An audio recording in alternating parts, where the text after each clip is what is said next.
Thanks for coming. I'm Manuel Vivo, and I work at Google in the Android Developer Relations team. And today, I'm going to talk about coroutines. So this is a one-on-one introduction to coroutines. And the title of the talk is I Structured Concurrency. And I gave this name to give the importance of this topic, because it is a huge improvement that happened to coroutines. And it completely changed the way you think and the way you use coroutines nowadays. So we are going to start talking about the problems that coroutines trying to solve. And mainly, coroutines solve asynchronous programming. And when we talk about asynchronous programming, we have to start talking about synchronous programming. So if we take a look at this piece of code, we have a function called load data, which is going to make a network request. It's going to return some data that we are going to display on the screen. And if you do this on, for example, an Android application, you shouldn't have to block the UI thread. Because, for example, if we call this load data method in the main UI thread, when network request gets called, this is going to block the main UI thread, and it's going to wait for the network request to come back to the application. So in this case, we are blocking the UI thread, and that means that when the operating system tries to refresh the screen, and it's going to try to call onDraw, all these functions or all these calls are going to be missed. And this is because the thread is blocked waiting for that network request. And when the network request comes back, then we can call show, which is going to display the data on the screen. And now the main UI thread is free to do other work. And now you can call onDraw again. If we could take a look at the network request code, this is just a regular function which is going to return data. And inside, we have blocking network request code. So as I said, blocking code in the main UI thread is dangerous, and you shouldn't do that, because you need to have a responsive application. So we can move this network request code to a different thread. And so we can do that with callbacks. So here, we are using callbacks to move the execution of the network request of the main UI thread. And so if you take a look at the function, it changes a little bit. So now load data calls network request, and that's it. And then you are passing to network request a lambda or a callback that will get executed when the network request comes back. So now if we call this on the main UI thread, network request is going to be executed. And because it's moving to a different thread, now the operating system can call onDraw, and the screen can get refreshed. And so we will have a responsive application. Meanwhile, the network request will be happening on a different thread, in this case, the network thread. And when the network request comes back, then we can execute this show data on the main UI thread, and now everything works as expected. So callbacks is a solution to do asynchronous operations and asynchronous code. But well, actually, let's see at the network request code. This has a few things in comparison with the other function, the synchronous version of it. So now network request doesn't return anything. It returns unit. Instead, it has a parameter called onSuccess that will get executed when the network request comes back. So to move the execution of the network request to a different background thread, we can use the default scheduler. Again, here, we can have the blocking network request code, which we saw before. And then when network request comes back, we can call post to main thread, and we can call the callback that we get as a parameter with the result of the network request. And while this might be OK, callbacks have a few issues. So right now, first thing is that we are hard coding that we want to go back to the network request, to the main UI thread. But what if we wanted to move that execution to a different thread? Or here, the callback is pretty simple, because we are just displaying some data on the screen. But what if we wanted to make another network request code? Or what if we wanted to do something more complicated than that? This gets a little bit difficult to few things. First, handling errors. There is this callback help that is more difficult to read about. So what if we could have the best of both worlds? The simplicity of synchronous operations, and then the power of asynchronous code. And this is what coroutines have come to solve. If we see the code, the exact same code with coroutines, it looks like this. And you can think this is a bit suspicious. You might think this is blocking the main UI thread because it's pretty similar to what we saw with the synchronous version, but it is not. So coroutines don't block the thread, in this case, the main UI thread, and it's just gonna suspend the computation. So here, network request is gonna do exactly the same thing. Network request is gonna be in charge of moving the execution of the network request to a different code. And if you take a look at the diagram, when we call this in load data in the main UI thread, this is gonna behave exactly in the same way as with callbacks.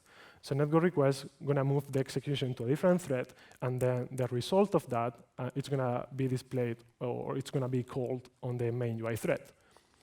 And in this code, there are two important things that happen. First thing is that when network request gets called, because it's having the execution in a different thread, the computation of load data is gonna get suspended. No, it's not going to block the main UI thread, it's gonna get suspended. And then when network request comes back, this computation is gonna be resumed. And so here we can say that load data can be called on the UI thread, and it's gonna go through a suspension point, the execution is gonna suspend, and then it's gonna resume when everything on the other background thread is complete. So if you take a look at this code, you can see that what's left apart from the network request, it's actually the callback that we had before in the callback version of it. And so what's happening with the callbacks? So you don't have to worry about this because the Kotlin compiler is gonna write the callback for you. So the Kotlin compiler is smart enough to know when the computation is gonna suspend and resume. And it's gonna convert that code under the hood in the bytecode, is gonna use callbacks. And in coroutines, those callbacks are called continuation. And the continuation is gonna do, for example, when the Kotlin compiler sees the suspend function load data, in the bytecode, it's going to remove that suspend modifier that we see there. And suspend is just telling the Kotlin compiler that this needs to be executed in a coroutine, as we will see in a second. But this suspend load data function is going to be converted to this. So the callback is going to be transformed to this kind of continuation object that is going to form a state machine. The state machine is basically just something very simple that when it starts, it's going to be a state 0, and it's going to start executing load data. And then when it suspends, it's going to go to a different state, and then it's going to go through different states until it completes the execution of that function. But this is a very complex topic, and this is what it's called continuation passing style. And this is not covered in this presentation, but if you are more interested about this topic, you can search online for that. So we talked about that with coroutines, the computation, it's going to get suspended without blocking the thread. And this is very important. So we saw load data, that we said the suspend keyword there, which is very similar to the synchronous code. Only the difference is the suspend keyword that tells the Kotlin coroutine the compiler that needs this needs to be executed on a coroutine, as we will see. But if we take a look at network request is also another suspend function. And the same way that we had with the synchronous version, this actually returns data. And in comparison with the callback version, you didn't know what it was returning or what it was doing with that result of the operation. How can we move the execution of the network request to a different background thread? So we can use with context. With context is a function that comes from the coroutines library. And with this, you can say, hey, I want to run this block of code to somewhere in a different place. And in this case, we're saying dispatchers.io. Dispatchers just tell the coroutine, the computation, where to run. And inside here, we can have our blocking network request code. And this code is going to be executed in a I/O dispatcher, which is a thread that we will see in a second, specialized to do I/O operations. So with context, again, it's going to move the execution of that computation to a different thread. And we saw that we have dispatchers, but what else do we have? But from dispatchers.io, we also have main and default. And I/O is optimized to do I/O operations, network and disk. And default, usually it's usually done for CPU-intensive tasks. And you don't have to worry about these two because they can run computations in parallel. So they actually have a thread pool, and you can use multiple coroutines or multiple computations running at the same time on these dispatchers. And then we have main. And main is basically everything else. So you have UI code. For example, in Android, you can only modify views in the UI main thread. And also for small and non-blocking operations, you can also use .main. So back to our network request code, we can say that calling this function is main safe. And with this, what we mean is that if you call this from the main UI thread, it is OK. You don't have to worry about this because it is going to be in charge of moving that to a different thread. So we've seen that coroutines are trying to simplify asynchronous code. But what is a coroutine? We haven't defined that. And personally, I want to think about coroutines as a runnable with superpowers. So if you think about it, a runnable is going to take a block of code, and that code is going to be run somewhere. So with coroutines, it's the same. With coroutine, you can start a computation, and the good thing about that is that you can move between different threads in a very easy way. So another thing apart from that is that what is the power of coroutines? And what I love coroutines is because you can express asynchronous code in a really easy way. And it is a code that, as you saw before, it is easy to read and reason about. So for example, some operations that might be challenging with asynchronous code, with coroutines, is really easy to do. And your team is going to be glad to have this, because for peer reviews and everything, this is something very, very nice to work with. And it comes with other perks that are more difficult in other solutions. For example, exception handling, as we will see in a second, and cancellation. What if you start a computation that you want to cancel later on? So back to our load data function, what if we want to call this when for example, the user taps on a button? So let's say, for example, we have on button clicked, and we want to call load data. As we said before, the suspend function actually is telling the Kotlin compiler that this needs to be executed inside a coroutine. But how can we create a coroutine? How can we trigger the execution of that asynchronous code? So if you try to execute this as it is, the IDE and the compiler will tell you that this is not true. This is suspend function load data must be called from a coroutine, as I just said. So how can you get over this? The way you can create a coroutine, as we will see in a second in more detail, is that just FYI, you can use launch. And launch is going to create the computation. It's going to start it. Launch is going to create a coroutine that can execute asynchronous operations or synchronous or whatever you want. And this is actually just triggering some computation. But when you do this, there are a few problems that can come to your mind. Some problems may arise. For example, who can cancel this execution? Let's say I'm executing this in a view model or in a class that is not close to the view. If I'm moving away from the view, how can cancel this execution?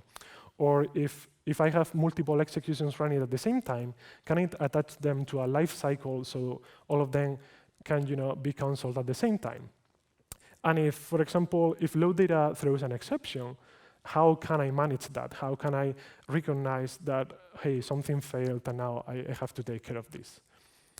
And this is what structured concurrency is about. So structured concurrency is a design pattern system that tries to solve memory leaks. And with the memory leaks is that I start a computation, and now I cannot track that, and then it gets lost, it gets wasted resources, and etc. So the good thing about structured concurrency is that it forces you to ask yourself those questions when you are designing and working with coroutines. And this is why it is so powerful. And structured concurrency brings the term of a scope. That is what is going to help you to achieve all of this.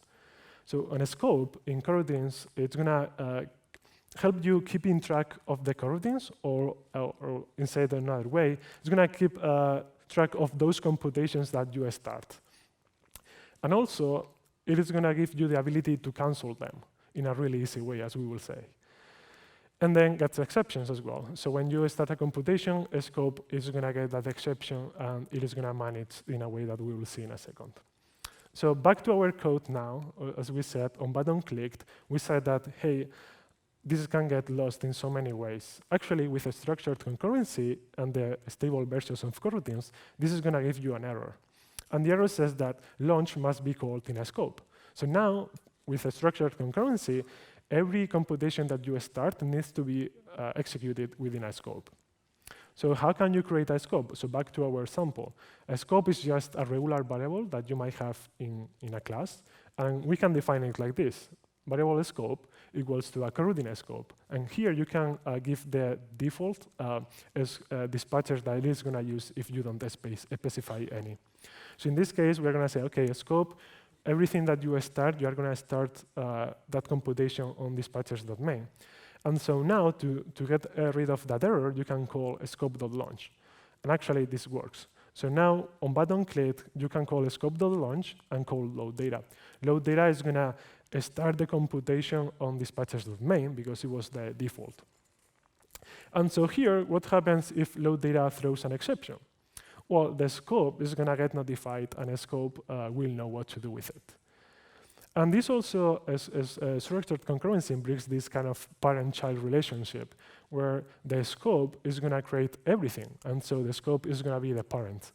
And then every computation that you start, or every coroutine that you create, it's going to be the child. And as we said before, imagine that we are executing this code in a particular class view model that is going to be in charge of the view logic. If the view is going away, what you can do is say, hey, I'm going to clear myself. You can call a scope.cancel.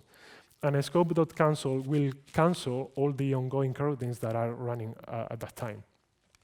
So canceling a scope means that it's going to cancel all the children coroutines. And also, be careful, because when you cancel on a scope, you cannot use it anymore. So the scope is going to get useless. If you want to start other computations, you have to create another instance of a scope. So now that we are here in the function load data, we can say, because this is a suspend function, this needs to be executed inside a coroutine. So we can say that this runs in a scope. But back to synchronous code for a second, we said that we can say that when a function returns, it has completed all work. So if we think about our synchronous version of load data, it started executing, and even if it had to block the main UI thread, which is the most important thing for Android developers, it completed before returning. And something very powerful that comes with a structured concurrency is that when a suspend function returns, it has completed all work. And if you think about it, this is a really powerful contract. And this, for asynchronous operations, this is really nice to have. Because you know that when you have a suspend function, when it returns, it's because it has completed everything that it started.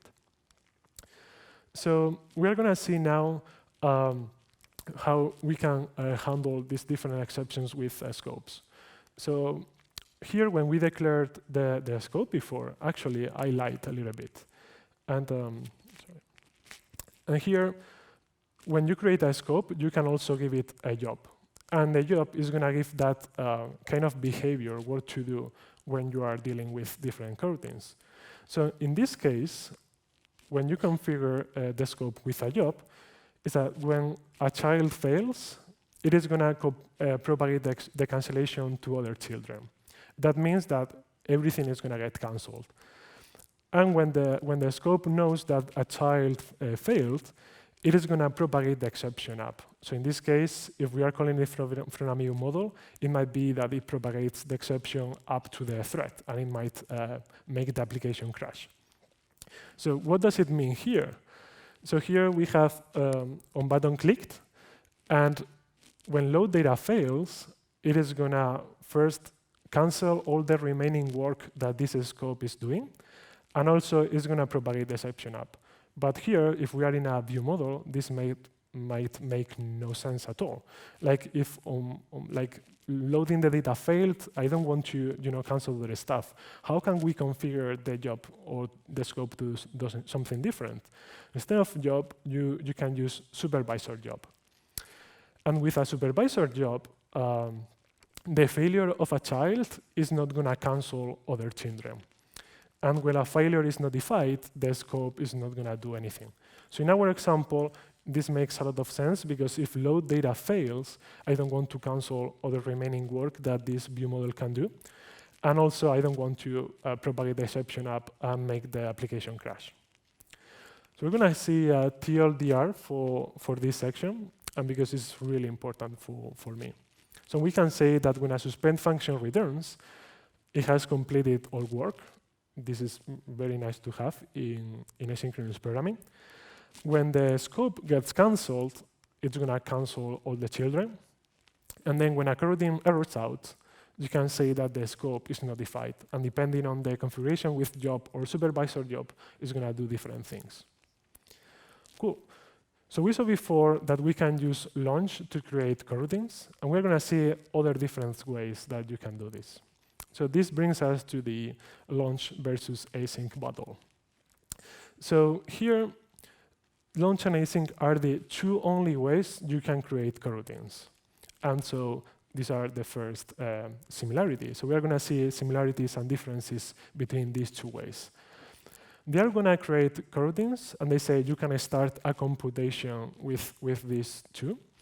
But they are going to do that with a different purpose. So for example, if we start with launch, launch is going to create a coroutine that is meant to be fired and forgotten. And here, when you go, for example, scope.launch, and then you do, for example, login service upload logs, you just want to call that, you just want to make that API request and forget about it. And so here we can say dispatcher.io because we want to make the network request on a different background thread. However, with async, async is going to create a coroutine that it's going to return a value. So here, if we take a look at this code, we can define this method getUser, and it's going to take in a user ID as a parameter, and then it's going to return a user object that we want to grab from our API. So here we are just calling coroutine scope. This is just creating a subscope inside this function.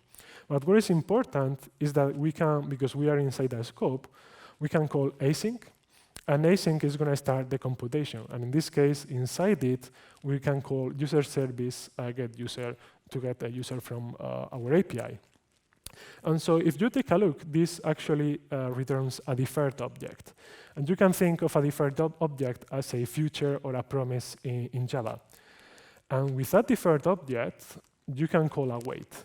And await is going to return what the computation inside async returns. And so await is a suspend function. So when you execute this, and async goes on a different thread to perform the API request, this computation await is going to suspend the execution of this until the network request comes back and then grabs the value. And this is what we are returning to getUser. So this is a difference between these two. So they create a coroutine with a different purpose. And as you saw, both of them take a dispatcher. And these are where the computation is going to start. I want to run a piece of code. I give you this dispatcher. Please run it here. They are both executed in a scope. And this is because both async and launch are extension functions on a scope. So there is no way you can create a coroutine or start a computation without a scope. And they are not a suspend function. So suspend function needs to be executed inside a coroutine. And these are the ways you can create a coroutine. So those are not suspend functions. And the difference here is that the way they handle exceptions. So launch is going to rethrow the exception. As soon as the exception gets hit, it's going to propagate that up. Whereas async is going to hold on that exception until await is called. And this is very important for testing. Because in testing, like you might start the computation, but if you don't call await, you won't get that exception. We're going to see this in a second. So with exception handling, we do that in the same way as we've done it before in the past. You just grab what can throw an exception inside that try-catch block. So for example, for launch, if login service can throw an exception and you don't want to notify the scope, you can grab this inside the try-catch. Whereas in async, as we saw before, async doesn't return or cannot throw an exception. So it doesn't matter if you don't grab it inside the try-catch. You have to grab the await call inside that. So await can throw the exception, and await will throw the exception that happened inside the async block of code. Okay.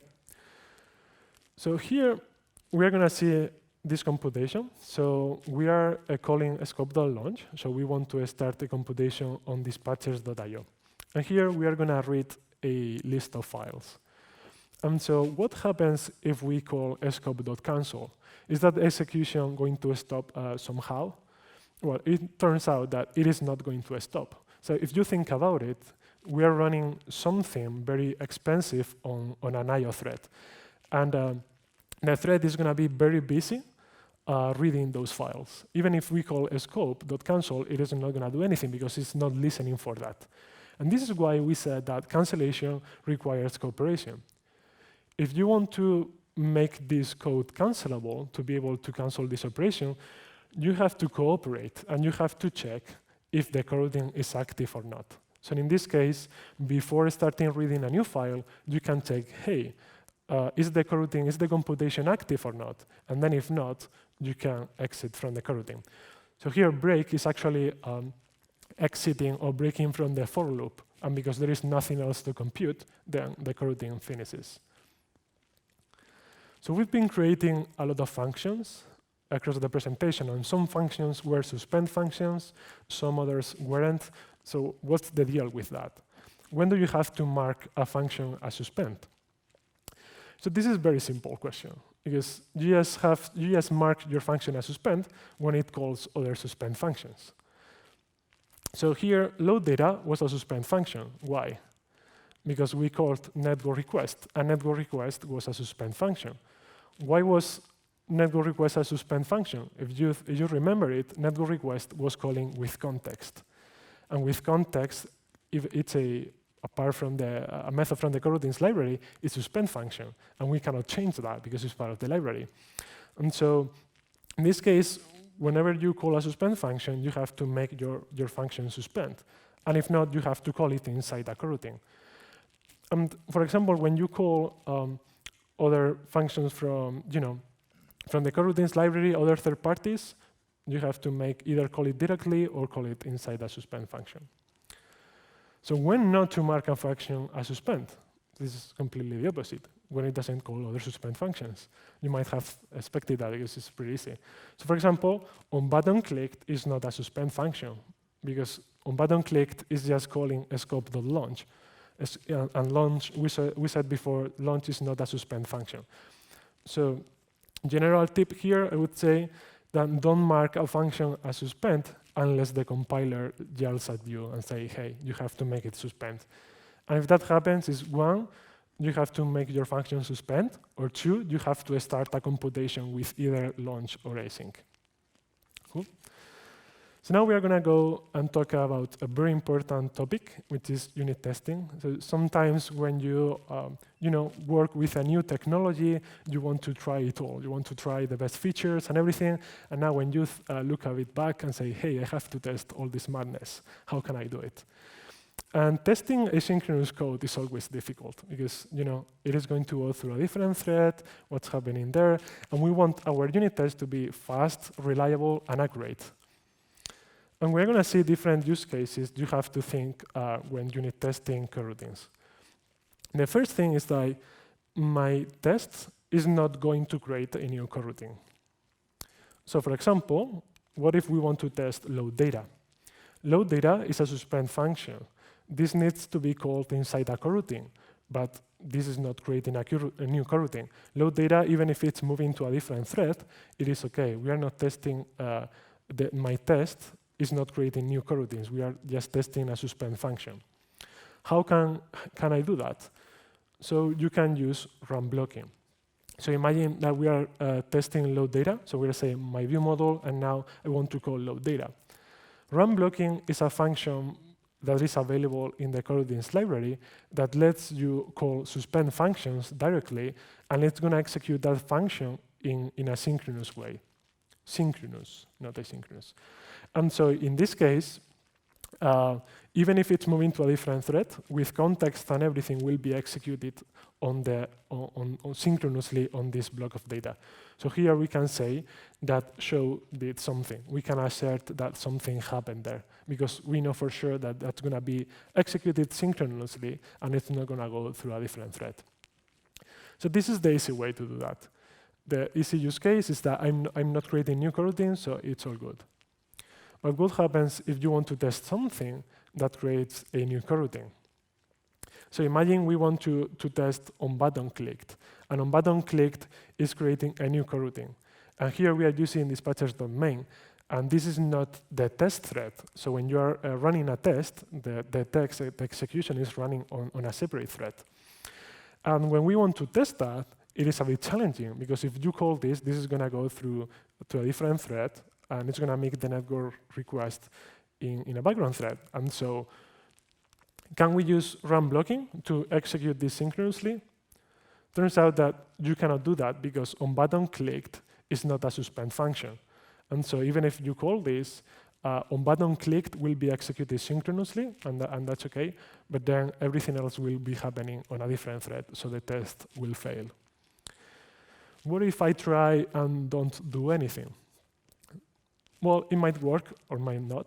And so here, for example, what you can do is wait for the result. So if you use Mockito await or countdown latch or live data test util, you might get away with that. But that actually, it's a code smell. It's a bad practice, because if the tests fail, you shouldn't have to wait 4 seconds before your test fails, because your Mockito await is waiting for 4 seconds. That's a bad practice. So how can you get away with this? The best practice is injecting dispatchers. It's injecting where the coroutine is going to be run. So in this case, we can inject a dispatcher either in a constructor, as we are doing here, or we can pass it into the function directly. So here we are saying, hey, I'm injecting this coroutine dispatcher, and then a scope.launch is going to be executed in that dispatcher. Why is this helpful? Because in tests, you can use test coroutine dispatcher. And so here, when you create a new test coroutine dispatcher, you can call runBlocking test. And this works in a pretty similar way to how the runBlocking worked before. And so here, when you use runBlocking test, every single coroutine that started with a test dispatcher, or the dispatcher that you specified, is going to be executed synchronously. And so here we can pass the test dispatcher to the view model, and then when you call on button clicked, the scope.launch that we used before is going to use this test dispatcher. And so this is going to get executed synchronously, and then you can assert that show did something. And if it's going to fail fast. And so now let's say that we want to test something before that asynchronous operation. And so if we want to test that here we do something else, because everything is executed synchronously, you might miss that. And so there is something very powerful with a test dispatcher that you can use post dispatcher. And when you do this, you can pause it, the coroutine is not going to start, and you can assert that it did something else. And then you can call resume dispatcher, the coroutine will trigger, and now you can assert that show did something. So best practices, you can say use runBlocking when the test doesn't create new coroutines, and always inject dispatcher and use test coroutine dispatcher in tests. So this is the end of the presentation. We went through a lot of stuff when talking about coroutines. So we saw that the problems they are solving is simplifying asynchronous programming. We saw that we can use dispatcher to tell the computation where to run, and use with context to move between those different threads. What a coroutine is, you can think of it as a runnable with superpowers that are going to start and run a computation. And how coroutines work under the hood, you know that the suspend function and everything is going to be converted to callbacks under the hood for you. You don't have to worry about that. The principles of a structured concurrency that forces you to think about who is going to cancel that execution, or who can cancel it, and what is the life cycle that computation is going to follow. How to create coroutines with async and launch, and how to manage those exceptions. Then when to mark a function as suspend when it calls other suspend functions, and then testing coroutines and test coroutine dispatcher. So that's all. Thank you very much. I think we have some time for questions.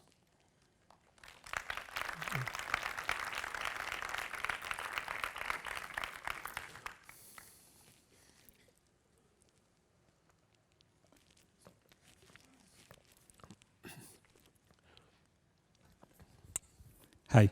That was very interesting. I'm interested in a different approach. Some years ago, we were told, we learned as a community to go to reactive streams, RxJava, and all that, all those libraries that are very powerful.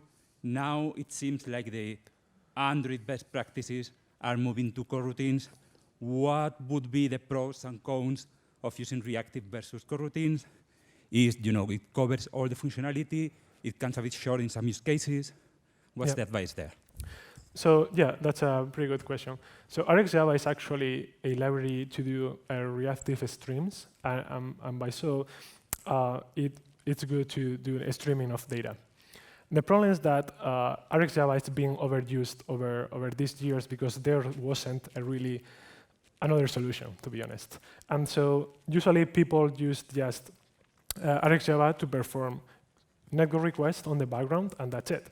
And this is the same you can do with coroutines. So now if you think about coroutines and RxJava, you can do the same with both libraries, and it's just a matter of choice. You can use whatever you are comfortable with or your team is comfortable with. And so if we compare both of them in a nutshell, we can say that a single or a completable in RxJava, you can do the same with a suspend function in coroutines, and then flowable and observable of RxJava can be done with a new API flow that right now is experimental, but will come very soon to stable with flow and channels.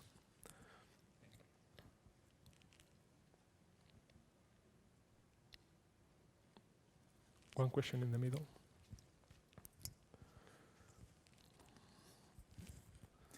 Hola, muchas gracias por la charla, ha sido fantástica. Mi pregunta es en cuanto a testing, tú comentabas el uso del test dispatcher, ¿no? Yo usé alguna vez el dispatcher unconfined y quería que me pudiera explicar por qué es mejor el test dispatcher, que requiere crear una regla de JUnit y todo esto.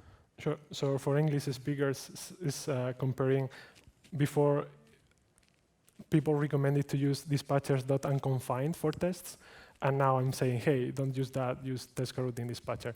It is not like that.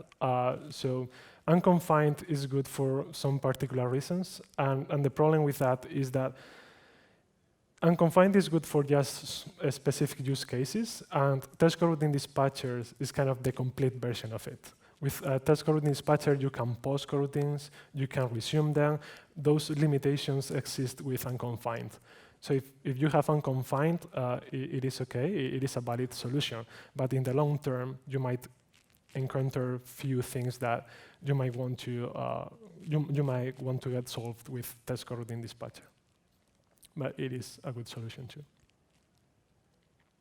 So yeah, to be clear, test coroutine dispatcher is kind of unconfined with superpowers.